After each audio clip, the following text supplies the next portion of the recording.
কি হবে নামাজ রোজা ইমানদারির বড়াই করে, যদি ওই খোদার কোরআন নর্দমাতে থাকে পড়ে। মসজিদের কোণে বসে জিকির যতই করো কষে, এভাবে যায় না পাওয়া আল্লাহকে, এভাবে যায় না পাওয়া আল্লাহকে। আসসালামু আলাইকুম ওয়া রাহমাতুল্লাহি ওয়া বারাকাতুহু। আলহামদুলিল্লাহি রাব্বিল আলামিন আর রহমানির রহিম।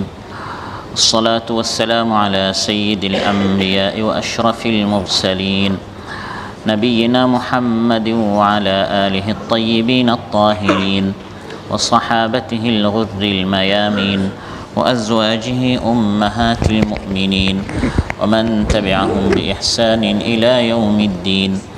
أما بعد فأعوذ بالله من الشيطان الرجيم. بسم الله الرحمن الرحيم. وما نتنزل إلا بأمر ربك له ما بين أيدينا وما خلفنا وما بين ذلك وما كان ربك نسيا. رب السماوات والأرض وما بينهما فاعبده واصطبر لعبادته هل تعلم له سميا. আল্লাহ তাআলা ইরশাদ করেন, জিবরিল আলাইহিস সালাম বললেন রাসূল সাল্লাল্লাহু আলাইহি ওয়াসাল্লামকে, আর আমরা আপনার রবের হুকুম ছাড়া নাজিল হই না। আল্লাহর জন্য রয়েছে যা আমাদের সামনে এবং যা আমাদের পিছনে এবং যা এর দুইয়ের মাঝখানে। আর আপনার রব ভুলে যান না, তিনি হচ্ছেন আসমানসমূহ এবং জমিনের রব এবং এর মাঝখানে যা আছে তার। অতএব তার ইবাদত করুন এবং তার ইবাদতে ধৈর্য ধারণ করুন। আপনি কি আল্লাহর সমনাম, আল্লাহর সমান অন্য কাউকে জানেন? মদিনা খলিফা জুনুবিয়ার এই মসজিদে আয়োজিত আজকের মাহফিল উপস্থিত সম্মানিত মুসল্লি ভাইরা, সূরা মারিয়াম থেকে দুটি আয়াত 64 এবং 65 তিলাওয়াত করে এর সরল বাংলা অনুবাদ উপস্থাপন করেছি। এই দুটি আয়াতের আলোকে যে বিষয় আলোচনা করব সেটি হচ্ছে আল কোরআনুল কারীম হচ্ছে গিদাউর রূহ, আমাদের রূহের খাদ্য। রূহ প্রশান্তি পায় কোরআনের আলোচনা করে, কোরআনের আলোচনা শুনে, কোরআনের তিলাওয়াত করে, কোরআনের তিলাওয়াত শুনে। যেখানে কোরআন আছে সেখানেই শান্তি, যেখানে কোরআন নেই সেখানেই অশান্তি। এই সকল বিষয় আপনাদের সামনে আলোচনা উপস্থাপন করব ইনশাআল্লাহ। সম্মানিত ভাইরা, আল্লাহ সুবহানাহু ওয়া তাআলা আমাদেরকে পৃথিবীতে পাঠিয়েছেন। স্বাভাবিকভাবে এই পৃথিবীতে চলার পথে নানা সংকট, নানা সমস্যার সম্মুখীন আমরা হই। এই সমস্যার সমাধানের জন্য আল্লাহ তাআলা তার পক্ষ থেকে আমাদেরকে হিদায়াত দিয়েছেন। যুগে যুগে এই হিদায়াত আমাদেরকে দেখিয়ে দেওয়ার জন্য আল্লাহ তাআলা রাসূলদেরকে পাঠিয়েছেন এবং কিতাবগুলোকে আল্লাহ তাআলা নাজিল করেছেন এবং আমাদেরকে বলে দিয়েছেন, আমার এই হিদায়াত যারা ফলো করবে, আমার এই হিদায়াত যারা অনুসরণ করবে, ফলো করবে, তাদের জন্য কোনো ভয় নেই, তাদের জন্য কোনো চিন্তা নেই। সুবহানাল্লাহ। ফামান তাবিআ হুদায়া ফালা খাউফুন আলাইহিম ওয়ালা হুম ইয়াহজানুন। আল্লাহ তাআলা ইরশাদ করেন, যারা আমার এই হিদায়াত, আমার এই পথ, আমার এই কিতাবের মধ্যে যা আছে, আমার নবীরা যা বলে, এগুলো যারাই অনুসরণ করবে, ফলো করবে, তাদের জন্য কোনো ভয় নেই, কোনো চিন্তা নেই। তারা বিষণ্ণ হবে না, তারা চিন্তিত হবে না, তারা দুশ্চিন্তাগ্রস্ত হবে না। রাসূল সাল্লাল্লাহু আলাইহি ওয়াসাল্লামের নিকট যখন কোরআনের আয়াত নাজিল হতো, রাসূল সাল্লাল্লাহু আলাইহি ওয়াসাল্লাম এবং সাহাবায়ে কেরাম রিদওয়ানুল্লাহি আজমাইন তারা খুশি হতেন, তারা মনের শান্তি পেতেন। আর কোরআন নাজিল হতে যখন একটু বিলম্ব হতো, দেরি হতো, তখন মুসলমানরা, সাহাবায়ে কেরাম একটু পেরেশান হয়ে যেতেন, কোরআন নাজিল হতে দেরি হচ্ছে কেন। ইমানদারের অবস্থা তেমনই হবে, যখন কোরআনের মাহফিল সে আসবে তার দিল প্রশান্তি পাবে। আর যখন কোরআনের মাহফিল হতে বিলম্ব হবে, বেশ কিছুদিন যাবৎ আমরা কোরআনের মাহফিলে বসি নাই, শুনি নাই, যখন এই পরিস্থিতি তার হবে, তখন তার মন ছটফট করবে, অশান্তি হবে। আর কখন আমরা কোরআনের মাহফিলে বসতে পারি, কোরআনের আলোচনা শুনতে পারি, কোরআনের ক্লাসে বসতে পারি? কারণ কোরআন শুনে, কোরআন পড়ে, কোরআন জেনে ইমানদার ব্যক্তি সে শান্তি পায়। মাছ এবং পানির মতো, মাছ যখন পানিতে যখন তাকে ফেলে দেওয়া হয়, মাছ তার জীবন ফিরে পায়। পানি থেকে যখন মাছকে উঠিয়ে নেওয়া হয়, তখন মাছ ছটফট করতে থাকে, আবার কখন সে পানিতে ফিরে যাবে। এই সকল মাহাউল, এই সকল পরিবেশ হচ্ছে কোরআনের আলোচনা যখন এই কলব পায়, তখন ওই মাছের মতো মাছ যখন পানিতে ফিরে যায়, কলবটি কেমন জানি সে পানিতে ফিরে গিয়েছে, সে তার শান্তিতে ফিরে পেয়েছে। অনুরূপভাবে সাহাবায়ে কেরাম রিদওয়ানুল্লাহি আজমাইন তাদের সামনে যখন কোরআনের আয়াত নাজিল হতো, তারা শান্তি পেতেন। আর আল্লাহর পক্ষ থেকে নতুন আয়াত নাজিল হতে দেরি হচ্ছে, জিবরিল আলাইহিস সালাম আসতে দেরি করছেন, তখন তারা পেরেশান হয়ে যেতেন, নতুন আয়াত আসছে না কেন, আমরা আমাদের রবের নতুন বিধান জানতে পারছি না, আবার কখন আসমান থেকে আয়াত নাজিল হবে। এভাবে ইসলামের দুশ্মনেরা যখন নানা ধরনের ষড়যন্ত্র করত ইসলামের বিরুদ্ধে, রাসূল সাল্লাল্লাহু আলাইহি সাল্লাম এবং সাহাবে কেরাম ইসলামের দাওয়াত দেওয়ার কারণে নানা প্রতিকূলতা তারা পথে সৃষ্টি করত। এই সকল প্রতিকূলতা এর কারণে মুসলমানরা অত্যন্ত দুর্ভাবনা দুশ্চিন্তার মধ্যে তারা সময় অতিবাহিত করছিলেন। এই সকল দুশ্চিন্তা থেকে বাঁচার জন্য সার্বক্ষণিক তারা ওয়াহির অপেক্ষায় থাকতেন, আল্লাহর পক্ষ থেকে কখন ওয়াহি নাজিল হবে। এই ওয়াহির সাহায্যে মুসলমানরা নিজেদের পথের দিশা পেতেন, মানসিক প্রশান্তি এবং সান্ত্বনা তারা লাভ করতেন। আজ আমাদের নানা সংকট আমরা পড়ি, রাজনৈতিক সংকট, অর্থনৈতিক সমস্যা, সামাজিক সমস্যা, পারিবারিক অশান্তি, নানা ধরনের আমরা অশান্তিতে পড়ি। এর সমাধান পাওয়ার জন্য আমরা যারা একটু বুদ্ধিজীবী আছে, যারা একটু বুঝে শুনে তাদের নিকট আমরা যাই, কিন্তু কোরআনের নিকট আমরা আসতে ভুলে যাই। অথচ এই সকল সমস্যার সমাধান আল কোরআনের মধ্যে আল্লাহ তারা বলে দিয়েছেন। তাই কোরআনের মধ্যে আল্লাহ তালা ইরশাদ করেন, হে হাবিব, কাফির মুশরিকরা যাতে করে আপনি ইসলামের দাওয়াত দিতে না পারেন, তারা যত সমস্যা সৃষ্টি করুক না কেন, প্রত্যেকটা সমস্যার সমাধান এই কোরআনের আয়াত নাজিল করে আমি কিন্তু আল্লাহ তাআলা দিয়ে দেই। সুবহানাল্লাহ। তারা অনেক সমস্যা সৃষ্টি করে, কিন্তু কোরআনের এক একটা আয়াত নাজিল করে আল্লাহ তাআলা তাদের সকল সমস্যা ছিন্ন ভিন্ন করে দেন। ওয়ালা ইয়াতুনাকা বিমাসালিন ইল্লা জিনাকা বিল হাক্কি ওয়া আহসানা তাফসীরা। হে নবী, তারা আপনার পথে যত প্রতিকূলতা সৃষ্টি করুক না কেন, আপনি ভয় পাবেন না। আমি আপনাকে শক্তিশালী একটি হাতিয়ার দিয়েছি, তার নাম হচ্ছে আল কোরআন। তারা ইসলাম থেকে মানুষদেরকে দূরে সরিয়ে নেওয়ার জন্য অনেক ষড়যন্ত্র করবে। আপনি যখন কোরআন থেকে আলোচনা করবেন, মানুষকে কোরআন বুঝাবেন, কোরআন শোনাবেন, তখন তাদের সব ষড়যন্ত্র শেষ হয়ে যাবে, কোরআন বিজয়ী হয়ে যাবে। সুবহানাল্লাহ। অতএব ইমানদারদের সামনে যখন কোরআন তিলাওয়াত করা হয়, কোরআন বুঝিয়ে দেওয়া হয়, তখন তারা তাদের সমস্যার সমাধান খুঁজে পায়। তাদের যে কোনো সংকটে যখন তারা পড়ে, এই মাসআলার হল পাচ্ছি না, বের হবো কী করে, সংকট থেকে উত্তীর্ণ হবো কী করে, কোরআন অধ্যয়ন করে তারা কোরআনের মধ্যে সেই সমাধান তারা খুঁজে পায়। সেই জন্য ইমানদারদের রূহের খাবার হচ্ছে, রূহের খাদ্য হচ্ছে, রূহের শান্তি হচ্ছে এই কোরআনের মধ্যে। যতক্ষণ পর্যন্ত কোরআনওয়ালা আমরা হতে পারি নাই, রূহ তার শান্তি ফিরে পাবে না। إنما المؤمنون الذين إذا ذكر الله وجلت قلوبهم وإذا تليت عليهم آياته زادتهم إيمانا وعلى ربهم يتوكلون। আল্লাহ তাআলা ইরশাদ করেন, এরাই হচ্ছে প্রকৃত ঈমানদার, খাঁটি ঈমানদার। আমি খাঁটি ঈমানদার কিনা আল্লাহ তাআলা আমাকে যন্ত্র দিয়েছেন, এই যন্ত্র দ্বারা আমি মেপে দেখব আমার ঈমানের অবস্থা কী। ইদা যুকিরাল্লাহ, যখন আল্লাহর জিকির করা হয়, ওয়াজিলাত কুলুবুহুম, তাদের অন্তর কেঁপে ওঠে। ওয়া ইদা তুলিয়াত আলাইহিম আয়াতু, তাদের সামনে যখন আল্লাহর আয়াত তিলাওয়াত করে শোনানো হয়, কোরআন থেকে আলোচনা করে শোনানো হয়, তখন তাদের ঈমান বৃদ্ধি পায়। কোরআনের আলোচনা শোনার আগেও আমার ঈমানের যে অবস্থা, কোরআনের আলোচনা শোনার পরেও যদি সেই অবস্থা হয়, তার মানে আমি খাঁটি ঈমানদার হতে পারি নাই। আর কোরআন শোনার আগে আমি বেনামাজি ছিলাম, কোরআনের আলোচনা শোনার পর আমি নামাজি হয়ে গেলাম। কোরআনের আলোচনা শোনার আগে আমি মিথ্যা কথা বলতাম, কোরআন থেকে যখন মিথ্যা কথার ভয়াবহতা সম্পর্কে আমাকে বোঝানো হলো, আমি মিথ্যা কথা ত্যাগ করলাম।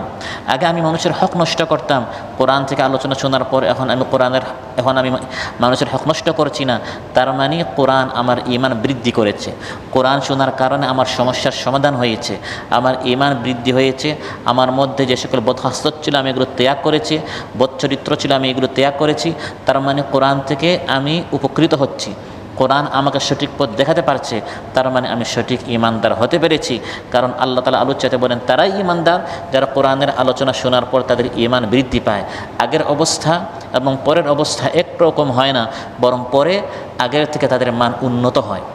এজন্য কোরআনের অপর নাম হচ্ছে আর রূহ, কোরআনের অপর নাম হচ্ছে আর রূহ। রূহ তার শান্তি পায়, রূহ তার খাদ্য পায়, রূহ তার খাবার পায় এই কোরআনের মধ্যে।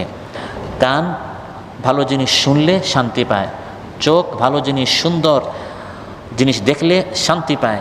রূহ শান্তি পাবে কোরআনের পথ পেলে, কোরআনের আলোচনা শুনলে, কোরআন তিলাওয়াত করলে রূহ তার শান্তি ফিরে পায়। সেজন্য কোরআনের নাম হচ্ছে রূহ। ওয়া কাযালিকা আওহাইনা ইলাইকা রূহাম মিন আমরিনা ما كنت تدري ما الكتاب ولا الإيمان ولكن جعلناه نورا نهدي به من نشاء من عبادنا হে নবী আমি আল্লাহর পক্ষ থেকে নির্দেশ স্বরূপ আমি আপনাকে রূহ দিয়েছি। আমার নির্দেশ কি এটা জানিয়ে দেওয়ার জন্য আমি আপনাকে আল কোরআন দিয়েছি, যার অপর নাম হচ্ছে রূহ। এই রূহ আসার আগে হে নবী আপনি কিতাব জানতেন না, ঈমান জানতেন না। রাসূল সাল্লাল্লাহু আলাইহি ওয়াসাল্লাম জানার জন্য তিনি হিরা গুহায় যেতেন, কিন্তু তিনি সঠিক পথ জানতেন না।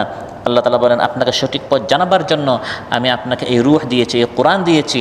কোরআন আপনি পড়েন, কোরআন আপনার উম্মতকে আপনি পড়ান, তাদেরকে আপনি জানান। ওহীর আগমনে যতই বিলম্ব হচ্ছিল ততই মুসলমানদের কষ্ট হতো, কারণ আমরা আমাদের শান্তি পাচ্ছি না, আমরা কেমন জানি আমরা আমাদের রূহ হারিয়ে ফেলেছি। যত দ্রুত ওহী আসতো মুসলমানরা খুশি হতেন। একবার এমন হলো ওহী আসছে না, একদিন দুদিন করে করে অনেক দিন হয়ে গেল ওহী আসছে না। মুসলমানরা অস্থির হয়ে গেলেন, রাসূল সাল্লাল্লাহু আলাইহি ওয়াসাল্লাম এবং সাহাবায়ে কেরাম সবাই পেরেশান হয়ে গেলেন। ওহী আসছে না কেন? কারণ ওহী আসলে শান্তি পান, ওহী না আসলে অশান্তিতে তারা দিনরাত কাটান। অনেক দিন পর যখন জিবরিল আলাইহিস সালাম আসলেন, তার সাথে অনেক ফিরিস্তারা ছিলেন। ফিরিস্তাদের সাহচর্যে যখন জিবরিল আলাইহিস সালাম এসে উপস্থিত হলেন, বুখারী, তিরমিজি, নাসাই এবং মুসনাদ আহমদে এসেছে, রাসূল সাল্লাল্লাহু আলাইহি ওয়াসাল্লাম তখন জিবরিল আলাইহিস সালাম প্রশ্ন করলেন, হে জিবরিল, এবার আসতে অনেক দেরি তুমি করেছো, আমি তো ওহীর অপেক্ষায় থাকি, কোরআনের বাণী শোনার অপেক্ষায় থাকি। আমি তোমার কাছ থেকে কোরআন গ্রহণ করে তারপর আমার সাথীদেরকে আমি কোরআন শোনাই। এই কোরআন হচ্ছে আমার জীবন বিধান, সমস্যার সমাধান। আমি আমার রূহের শান্তি এই কোরআনের মধ্যে আমি ফিরে পাই। এবার তুমি অনেক দেরি করে ফেললে। মা ইয়ামনাউকা আন তাজুরানা আকসারা মিম্মা তাজুরুনা, তুমি যতটুকু আমার নিকট আসো এর থেকে বেশি আসো না কেন? আর একটু ঘন ঘন আসবে, আর একটু বেশি বেশি এরকম আয়াত আল্লাহর পক্ষ থেকে রূহ আয়াত তুমি নাজিল করবে। তখন আমার আলোচ্যাত আল্লাহ তাআলা নাজিল করলেন, ওয়ামা নাতানাজ্জালু ইল্লা বিআমরি রাব্বিক লাহু মা বাইনা আইদিনা ওয়া মা খালফানা ওয়া মা বাইনা যালিক ওয়া মা কানা রাব্বুকা নাসিয়া। জিবরিল আলাইহিস সালাম বলে দিলেন, ওয়ামা নাতানাজ্জালু ইল্লা বিআমরি রাব্বিক, হাবিব আমি জিবরিল অনেক শক্তিশালী হতে পারি, ফেরেশতা কুলের সেরা হতে পারি, অনেক বিশাল শক্তির অধিকারী হতে পারি, কিন্তু আমি আল্লাহর সৃষ্টি। আমি আল্লাহর হুকুম ছাড়া আসমান থেকে জমিনে আসি না, আবার জমিন থেকে আমি আসমানে আরোহণ করি না। সুবহানাল্লাহ। ওয়ামা নাতানাজ্জালু ইল্লা বিআমরি রাব্বিক, হে নবী আপনি চাচ্ছেন আমি যেন ঘন ঘন আসি, আমি যেন বেশি বেশি ওহী আল্লাহর কালাম আপনার নিকট নিয়ে আসি, কিন্তু আমি হচ্ছে আব্দুল মামুর, আমি আল্লাহ দ্বারা পরিচালিত। আল্লাহ যখন আমাকে আসতে বলেন তখন আমি আসি, অন্যথায় আমি এক কদম সামনে উঠাতে পারি না। এখানে আমাদেরকে অনেক কিছু শেখানো হয়েছে। প্রথম একটি শিক্ষা দেওয়া হয়েছে, আমরা মানুষ সামান্য যখন শক্তির অধিকারী হই বা আমার মেধা একটু বেশি হয়, আমি একটু বেশি চতুর চালাক বিচক্ষণ হয়ে গেলাম, টাকা পয়সার অধিকারী হয়ে গেলাম, বড় একটি পদ বা দায়িত্ব পেলাম, তখন আমি আর মানুষকে মানুষই মনে করি না, আমি আল্লাহকেই অস্বীকার করে বসি। আমি মনে করি আমি সব। অথচ জিবরিল আলাইহিস সালামের মতো অত্যন্ত শক্তিশালী, প্রতাপশালী, প্রভাবশালী একজন ফেরেশতা, যার ৬০০টি ডানা রয়েছে, একটি ডানা ওপেন করলে আসমান জমিন বন্ধ হয়ে যায়। এত বিশাল ফেরেশতা, তিনি বলছেন আমার অনেক শক্তি হতে পারে, এবং আল্লাহ নিজে তার শক্তির প্রশংসা করেছেন। দু কুওয়া, আল্লাহ বলেছেন অনেক শক্তির অধিকারী। দু মিররাতিন, অনেক পাওয়ারের অধিকারী। মুতাইন সাম্মা আমিন, আল্লাহর নিকট আরশ ওয়ালাদের নিকট তিনি মান্যবর। হযরত জিবরিলের সম্মান রয়েছে, সম্মানের জায়গায়, শক্তির জায়গায়, কিন্তু তিনি আল্লাহর গোলাম। আল্লাহ তাআলা যতক্ষণ পর্যন্ত হযরত জিবরিলকে পারমিশন না দেন ততক্ষণ পর্যন্ত তিনি ওহী নিয়ে রাসূল সাল্লাল্লাহু আলাইহি ওয়াসাল্লামের নিকট আসতে পারেন না। অতএব আমার আপনার শক্তি যত বেশি হোক না কেন, পাওয়ার যত বেশি হোক না কেন, ক্ষমতা যত বেশি হোক না কেন, মনে রাখতে হবে আমরা আল্লাহর সামনে কিছুই না। আমি আল্লাহর অধীনে, কুন ফায়াকুন, আল্লাহ যখনই বলেন হ, সঙ্গে সঙ্গে হয়ে যায়। আল্লাহ যদি আমাকে ধ্বংস করতে চান এখনই ধ্বংস করে ফেলতে পারেন। আমি যত ধনী হই না কেন, আল্লাহ যদি আমাকে গরিব করতে পারেন এখন আমি নিঃস্ব হয়ে যেতে পারি। অতএব আমার অস্তিত্ব সম্পর্কে মনে রাখতে হবে আমার শক্তি কতটুকু, আমার পাওয়ার কতটুকু। জিবরিল আলাইহিস সালাম বলছেন, ওয়ামা নাতানাজ্জালু ইল্লা বিআমরি রাব্বিক, হে হাবিব আপনি চাইলেই আমি আপনার নিকট বেশি আসতে পারবো না, কারণ আল্লাহ তাআলা পারমিশন না দিলে আমি আপনার নিকট আসতে। লাইলাতুল কদরে অসংখ্য অগণিত ফেরেশতারা এই জমিনে আসেন। ইন্না আনজালনাহু ফি লাইলাতিল কদরি ওয়া মা আদরাকা মা লাইলাতুল কদর। আল্লাহ তাআলা ইরশাদ করেন, লাইলাতুল কদরে এই কোরআন আমি নাজিল করেছি, তুমি কি জানো লাইলাতুল কদর এটা কোন রাত? লাইলাতুল কদরি খায়রুম মিন আলফি শাহর, হাজার মাসের চেয়ে শ্রেষ্ঠ। এই রাতে হযরত জিবরিল আলাইহিস সালামের নেতৃত্বে অসংখ্য গণিত ফেরেশতা আসেন, কিন্তু সেটা আল্লাহর পারমিশনে, সেটা আল্লাহর হুকুমে। তানাজ্জালুল মালাইকাতু ওয়ার রূহু ফিহা বিইذনি রাব্বিহিম মিন কুল্লি আমর সালামুন হিয়া হাত্তা মাতলাইল ফাজর। আল্লাহ তাআলা বলেন তানাজ্জালুল মালাইকাতু ওয়ার রূহু ফিহা বিইذনি রাব্বিহিম, তাদের রবের ইদিন, পারমিশন, অনুমতি নিয়ে তারা আসেন। যে সকল ফেরেশতাকে আল্লাহ আসতে বলেন তারা আসেন, যতক্ষণ থাকতে বলেন ততক্ষণ থাকেন, যখন আসতে বলেন তখন আসেন। যে ফেরেশতাকে যে স্থানে যেতে বলেন তারা সেখানে যান। লা ইয়াসুনাল্লাহা মা আমারাহুম, ফেরেশতাদেরকে আল্লাহ তাআলা যা বলেন তারা এর বেশিও করে না, কমও করে না। অনেক শক্তির অধিকারী হওয়া সত্ত্বেও তারা সবাই আল্লাহর আনুগত্যশীল, তারা আল্লাহর বান্দা, তারা আল্লাহর গোলামি করছে, তারা আল্লাহর ইবাদত করছে, তারা কেউ অহংকারী নন। আল্লাহ তাআলা বলেন লা ইয়াস্তানকিফাল মাসীহু আন ইয়াকুনা আবদাল লিল্লাহি ওয়ালাল মালাইকাতুল মুকাররাবুন, আল্লাহর নৈকট্য প্রাপ্ত ফেরেশতারা কখনো আল্লাহর ইবাদত করতে তারা অহংকারী করে না। আমি অনেক পাওয়ারফুল, আমার 600টা ডানা আছে, আমি আবার আল্লাহর হুকুম মানবো কেন? আমি নিজেই 100, আমি আল্লাহর হুকুম মানতে চাই না, এটা ফেরেশতারা বলেন না। অনেক শক্তির অধিকারী হওয়া সত্ত্বেও তারা সবসময় আল্লাহর সামনে মাথা নত করে আছেন। জিবরিল আলাইহিস সালাম বলছেন, হ্যাঁ হাবিব, আমি আল্লাহর হুকুম ছাড়া আপনার নিকট আসতে পারি না। ওয়া মা নাতানাজ্জালু ইল্লা বিআমরি রাব্বিক, যত নবীদের নিকট জিবরিল আলাইহিস সালাম এসেছেন ওহী নিয়ে, প্রতিবার আল্লাহর নির্দেশ এসেছেন, আল্লাহর নির্দেশ ছাড়া তিনি কখনো এক কদম সামনে উঠাতে পারেন নাই। ইউনাজ্জিলুল মালাইকাতা বিররূহি মিন আমরিহি আলা মান ইয়াশাউ মিন ইবাদিহি আন আনযিরু আন্নাহু লা ইলাহা ইল্লা আনা ফাত্তাকুন। যে আল্লাহর হুকুমে তিনি আসেন, জিবরিল আলাইহিস সালাম আসমান থেকে জমিনে আসেন, সে আল্লাহর পাওয়ার কতটুকু, তার জ্ঞানের পরিধি কতটুকু আলোচ্যতে আল্লাহ তাআলা বলেন, জিবরিল আলাইহিস সালাম বলেছেন, হাবিব, আমি আপনার রবের নির্দেশে আসি। যে আল্লাহ তাআলা, তার জন্য রয়েছে আমাদের সামনে যা, আমাদের পিছনে যা এবং দুইয়ের মধ্যবর্তী যা, সব কিছুর মালিক তিনি। সুবহানাল্লাহ। লাহু মা বাইনা আইদিনা ওয়া মা খালফানা ওয়া মা বাইনা যালিক। আমি আল্লাহর হুকুম ছাড়া এক কদম সামনে আসি না, আসমান থেকে জমিনে নাজিল হই না, আবার জমিন থেকে আসমানে উঠি না। কেন? কারণ আমিও আল্লাহর, আমার সামনে যা আছে এটাও আল্লাহর, আমার পিছনে যা আছে এটাও আল্লাহর, দুইয়ের মাঝখানে যা আছে এটাও আল্লাহর, আসমান জমিন সবই আল্লাহর। আমি যত বিশাল হই না কেন, আল্লাহর সামনে কিন্তু আমি একবারে নাচিস, আমি কিছুই না। এই বিষয়টা আমাদের বুঝতে হবে, এই আকীদা আমাদের পোষণ করতে হবে যে আমি যত কিছুই না কেন, আমি কিন্তু আল্লাহর, আল্লাহর সামনে আমি কিছুই না। লাহু মা বাইনা আইদিনা ওয়া মা খালফানা ওয়া মা বাইনা যালিক, আমার অগ্রে, আমার পিছনে, আমার ডানে বামে সব কিছুর মালিক হচ্ছেন আল্লাহ তাআলা। লাহু মা ফিস সামাওয়াতি ওয়া মা ফিল আরদ মান যাল্লাযী ইয়াশফাউ ইনদাহু ইল্লা বিইذনিহি। আসমানসমূহ এবং জমিনে যা আছে সব আল্লাহ তাআলার, আল্লাহর পারমিশন ছাড়া কেউ আল্লাহর নিকট শাফাআত করতে পারবে না। এত শক্তিশালী পাওয়ারফুল ফেরেশতার পর্যন্ত কিয়ামতের দিন আল্লাহর অনুমতি ছাড়া কেউ শাফাআত, সুপারিশ করতে পারবে না। সুপারিশ তো দূর কি বাত, কেউ একটি কথা বলতে পারবে না। ইয়াউমা ইয়াকুমুর রূহু ওয়াল মালাইকাতু সাফফান লা ইয়াতাকাল্লামুনা ইল্লা মান আযিনা লাহুর রহমান ওয়া ক্বালা সাওয়াবা। আল্লাহ তাআলা বলেন, কাল আদালত আখিরাতে, কিয়ামতের দিন আল্লাহর সামনে কোনো ফেরেশতা, কোনো ইমাম, কোনো নবী, কোনো সিদ্দিক, কোনো শহীদ, কোনো পীর, কোনো বুজুর্গ, কোনো ফেরেশতা কেউই আল্লাহর অনুমতি ছাড়া একটি কথা বলতে পারবে না। তিনি হচ্ছেন আল্লাহ, আমার সামন পিছন আসমান জমিনে সব কিছুর মালিক আল্লাহ তাআলা। তিনি অনুমতি দিলে সুপারিশ করবেন, অনুমতি দিলে ফেরেশতারা জিবরিল আলাইহিস সালাম পর্যন্ত বলেন, আমি কথা বলতে পারবো, আমি আপনার নিকট আসতে পারবো, যেতে পারবো, উঠতে পারবো, বসতে পারবো। এছাড়া আমি, আমার নিজের শক্তি বলতে কিছু নেই। আল্লাহ যা বলেন তা আমি মানতে বাধ্য। আর হে নবী, আমি যে আপনার নিকট বেশ কয়েকদিন আসি নাই, আল্লাহ তাআলা আপনাকে ভুলে গিয়েছেন, বিষয়টা এমন নয়। ওয়া মা কানা রাব্বুকা নাসিয়া, আপনার রব বিস্মৃত হবার নয়, তিনি ভুলে যান না। আমি আপনার নিকট বেশি বেশি আসলে আপনার কথা আল্লাহর স্মরণ আছে, আর আপনার নিকট অনেক দিন না আসলে আপনার কথা আল্লাহ তাআলা ভুলে গিয়েছেন, বিষয়টা এমন নয়। বরং আপনার কথা সবসময় আল্লাহর স্মরণ থাকে। সুবহানাল্লাহ। والضحى والليل إذا سجى ما ودعك ربك وما قلى হে নবী মা ওয়াদ্দাআকা রাব্বুক আপনার রব আপনাকে ভুলে যান নাই, ত্যাগ করেন নাই। আপনি আল্লাহ সবচেয়ে শ্রেষ্ঠ নবী, আল্লাহ আপনাকে ভুলে যান নাই। আসতে সামান্য দেরি হচ্ছে, কিন্তু আমি আসবো, কারণ আমি চলি আসি অবতীর্ণ হই শুধু আল্লাহর হুকুমে। আমার আসতে যদি দেরিও হয় আপনি বিষণ্ণ হবেন না, আপনাকে অবশ্যই আল্লাহ তাআলা বিজয় দান করবেন। আমি জিবরিল না আসলে আপনি হেরে যাবেন, আমি আসলে আপনি বিজয় হবেন, বিষয়টা এমন নয়।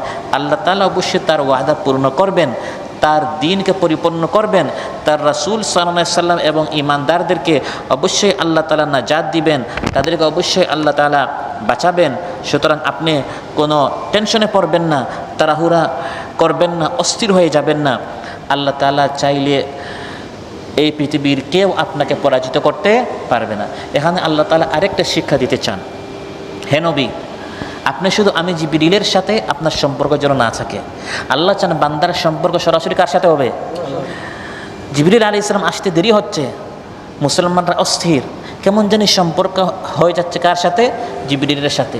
জিবরিল আলাইহিস সালাম আসলে মুসলমানরা শক্তি পান, তিনি না আসলে মুসলমানরা অস্থির হয়ে যান। আল্লাহ তাআলা চান এই ঈমানটি মুসলমানদের মধ্যে বদ্ধমূল করতে, জিবরিল আসুক বা না আসুক, আমার আল্লাহ তাআলা জিবরিল বিহীন মুসলমানদেরকে বিজয় দান করতে পারেন। এজন্য মাঝে মধ্যে আল্লাহ তাআলা জিবরিল আলাইহিস সালামকে পাঠাতে দেরি করছেন, বিলম্ব করছেন, যাতে করে সরাসরি আল্লাহর সাথে বান্দার সম্পর্ক হয়ে যায়। ওয়ামা কানা রাব্বুকা নাসিয়া, সুবহানাল্লাহ। যাতে করে সরাসরি বান্দার সাথে কার সম্পর্ক হয়? আল্লাহর সম্পর্ক। সে আল্লাহকে রাব্বুস সামাওয়াতি ওয়াল আরদি ওয়ামা বাইনাহুমা ফা'বুদহু ওয়াসতাবির লিইবাদাতিহি হাল তা'লামু লাহু সামিয়া। তিনি হচ্ছেন আসমান সমূহের রব, জমিনের রব, এই দুইয়ের মাঝখানে যা আছে তার রব। অতএব আল্লাহ বলেন তারে ইবাদত করুন, আমৃত্যু আল্লাহর ইবাদতে টিকে থাকুন, ইস্তিকামতের সাথে ইবাদত করুন। আল্লাহর কোনো শরিক নেই, আল্লাহর সমনাম, আল্লাহর সমান আর কেউ নেই। আল্লাহ সুবহানাহু ওয়া তাআলা আমাদেরকে আমৃত্যু শুধুমাত্র আল্লাহর ইবাদত করার আমাদেরকে তৌফিক দান করুন। আমরা যেন আল্লাহ তাআলার নাজিলকৃত এই কোরআনকে আপন করে নিতে পারি, কোরআন অনুযায়ী যেন আমরা আমাদের জীবন করতে পারি। আল্লাহ তাআলা আমাদের সবাইকে তৌফিক দান করুন, কোরআন পড়ার, কোরআন বুঝার, কোরআনের মধ্যে যেন আমরা আমাদের সব সমস্যার সমাধান পাই, কোরআন নিয়ে যেন আমরা বাঁচতে পারি, মরতে পারি, কোরআন পেয়ে যেন আমরা আমাদের রুহের প্রশান্তি আমরা খুঁজে পেতে পারি। সেই ধরনের প্রকৃত ঈমানদার, খাঁটি ঈমানদার হিসাবে আল্লাহ তাআলা আমাদের সবাইকে নিজেদের জীবন গড়ার তৌফিক দান করুন। আসসালামু আলাইকুম ওয়া রাহমাতুল্লাহি ওয়া বারাকাতুহু। সুবহানাকাল্লাহুম্মা বিহামদিক আশহাদু আল্লা ইলাহা ইল্লা আনতা আস্তাগফিরুকা ওয়া আতুবু ইলাইক। কি হবে নামাজ রোজা ঈমানদারির বড়াই করে, যদি ওই খোদার কোরআন নর্দমাতে থাকে পড়ে। মসজিদের কোণে বসে জিকির যতই করো কষে, এভাবে যায় না পাওয়া আল্লাহকে, এভাবে যায় না পাওয়া আল্লাহকে।